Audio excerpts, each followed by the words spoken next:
Everhood 2 is a psychedelic action-adventure style RPG that absolutely nails the aesthetic and continues their unique and incredibly fun combat system from its predecessor.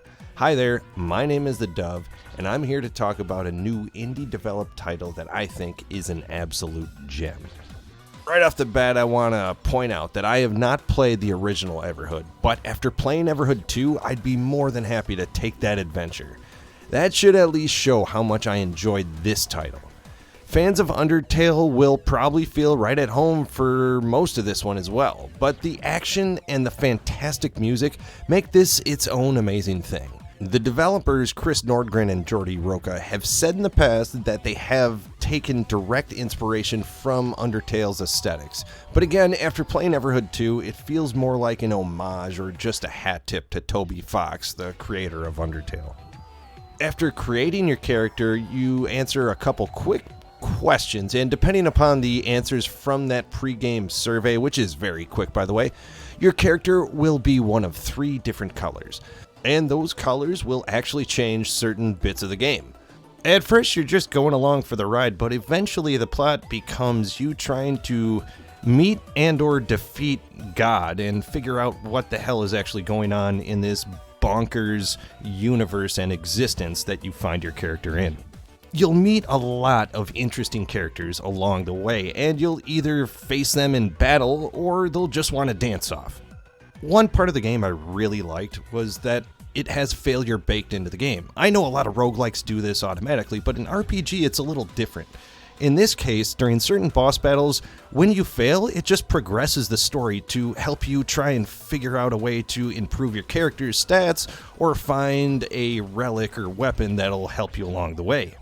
There's actually entire parts of the story you could skip over if you have the skills to beat certain bosses in battle early on. I just love how it lets players improve if they need, and if you're already good at the game, it allows you to keep going and see what else this game has to offer. Aesthetically, there's a great 8-bit retro vibe that Everhood 2 definitely embraces here. The actual play style and combat is really different from Undertale's, but you can definitely see the inspiration. The action honestly feels like an anti or inverse Guitar Hero. The idea of combat is to collect similar colored glyphs that you'll have to absorb right before they cross your path. Your rhythm will not have to be perfect every time, but having rhythm is definitely going to help you against some of the more complicated enemies or the little barriers or obstacles that the enemy throws your way.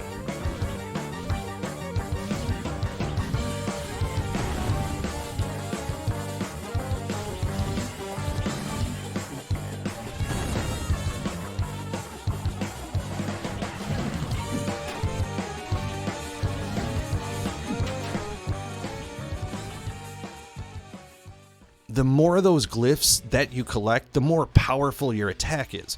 So it's all a strategy whether or not you want to stick to one color for a long period of time and get that multiplier higher, or take what you can get and just nip away and whittle down that enemy.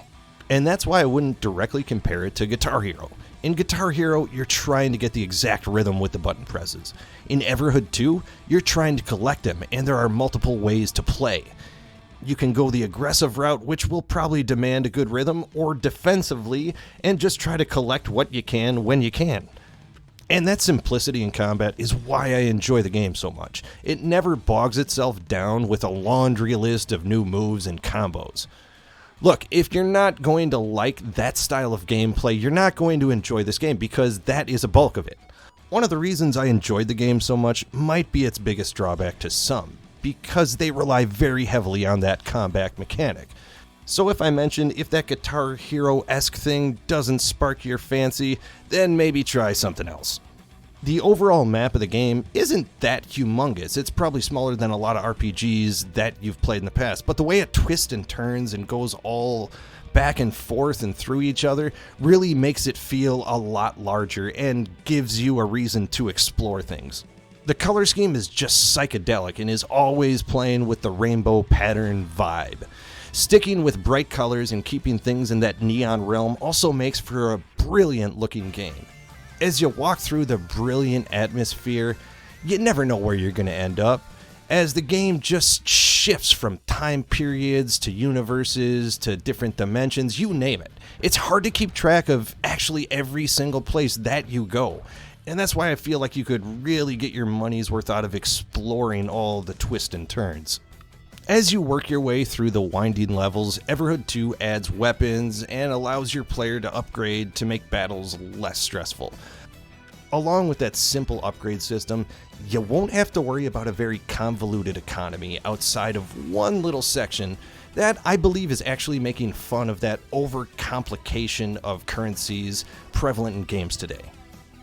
Everhood 2 is just bonkers at times, but it still is able to maintain immersion throughout.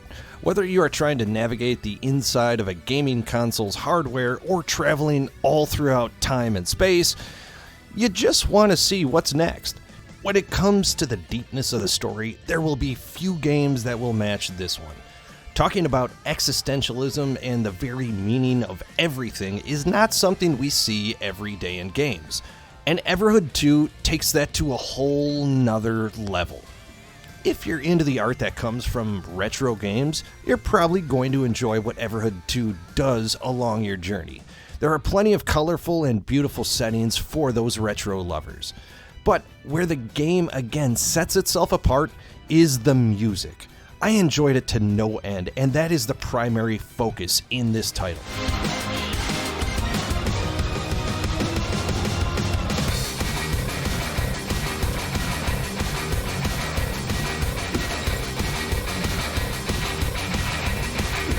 Everhood 2 sounds retro, but it feels closer to something that's off an early PlayStation or Xbox console.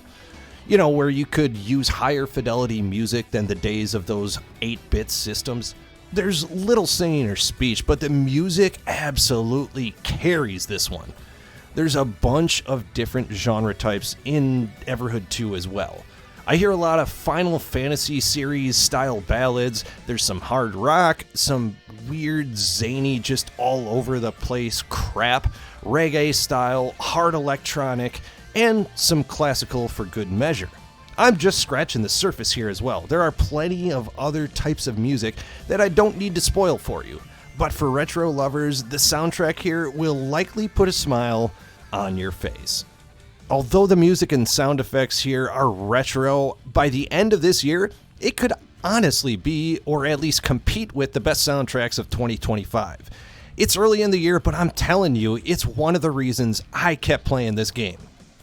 This title was a bit of a surprise for me, as I did not play the original Everhood, but when I saw the gameplay, I was drawn to it. And for people like me who enjoy retro games, or who enjoy something different than the same old, then Everhood 2 is a great title to breathe life into the video game realm. The biggest criticism I see for the game is that it can be repetitive. I will definitely agree that it doesn't stray too far from the combat system, as we mentioned, but like I said, I believe one of the strengths of this game is that they keep things simple. Everhood 2 doesn't wear out its welcome either. Most playstyles are going to have you finish the main story in or around 10 hours, and while the game begs for replays with multiple endings and the different soul colors your character can have, the second and third playthroughs are going to be worth the trip. If you're a gamer who enjoys an RPG that's retro and zany and likes to try something different, then you're likely going to enjoy this one.